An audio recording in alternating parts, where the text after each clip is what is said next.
Anyway, given that, let's get back to this tournament I was talking about.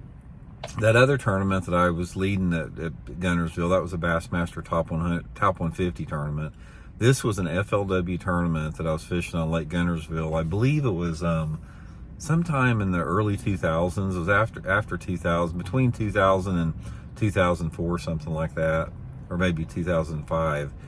This was a March tournament at Lake Guntersville, and this was before live scope run the sport of bass fishing. So all we had back then pretty much was two-dimensional sonar. This was even before side imaging or down imaging, back when bass fishing was real, before it became degraded from technology.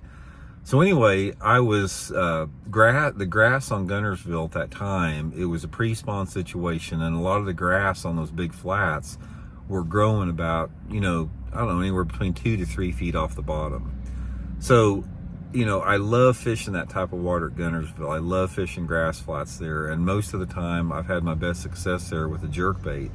But anyway, I got out on this one grass flat, and I was fishing some lipless crankbaits and slow rolling spinnerbait, throwing jerkbaits and catching a few.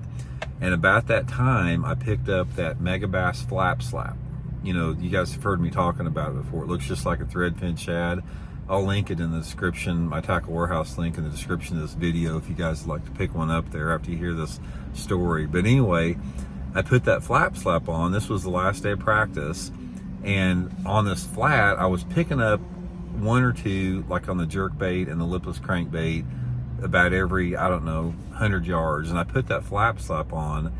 Right off the bat, I caught 2 5-pounders on it, right off the bat. So it's like I knew they'd never seen that bait before, because it was pretty new. Megabass had just came out with it at this time. So I was pretty much, I was the only one that had it in the tournament. So obviously catching 2 5-pounders on a bait that I know these Guntersville bass had never seen before, it gave me a tremendous amount of confidence. So first day of the tournament rolls around, guys, get out there. And I get out on this big grass flat. This is a perfect situation. It's a big grass flat right off the main river channel. It's large too, and it's got a lot of good cover. So this area's got a lot of potential to win a tournament. So I start fishing down through there right off the bat, and I'd fished maybe 15 or 20 minutes. And the first fish I caught was 6 pounds, 11 ounces. Big one right off the bat on the flap slap.